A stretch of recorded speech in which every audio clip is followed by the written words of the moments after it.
Today I'm going to be changing out the cabin air filter on my 2018 Ram, and the cabin air filter for these trucks is located behind the glove compartment.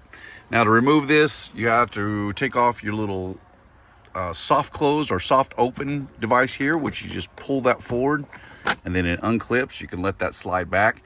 In the back there are two plastic clips, one on this side and one on the other side. I don't know if we'll be able to see that. To get those off, all we have to do is just kind of push them in, and that we got that one. Get the other one, and the whole glove box will fall right out of there.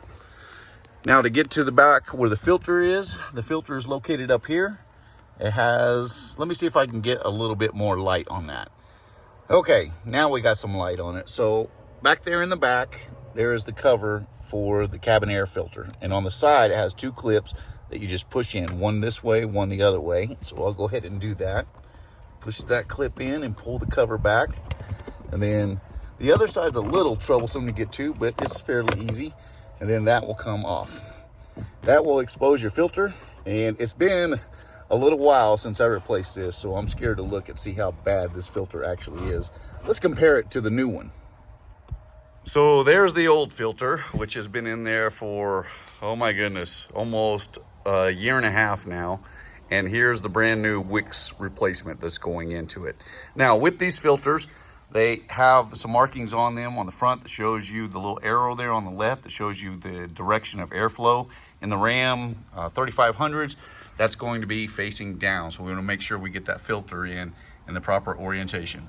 Well, let's go put it back in. Okay, so now we're going to slip the new filter right back in place. If I can get it to line up there we go. Slide that right in place. And then we're going to take our cover and snap our cover right back in position. Make sure that it locks in. And now we can put the glove box back on. Now on the bottom, you'll see that the glove box has four different kind of like pins. That bottom of the glove box has clips that will seat into each one of those pins. We want to make sure that we get them seated correctly. Okay, so it was a little tough to do that one-handed. So what we want to make sure we do, again, is get all four of these clips seated into their positions here. So I'll set that on there. Make sure they're locked in place. Before we do, we're going to pull the soft close out so that we can get to it. As we close the glove box, you'll notice the clips, we just have to push those in so that it'll go past. Reposition our clip. And then we just want to close it nice and slowly to make sure we have it latched in. Sometimes you'll be out of the clip a little bit like this, so when you go to close it, it won't close. You just have to make sure that you get everything seated down there correctly. And then it closes right up, and that's all there is to it.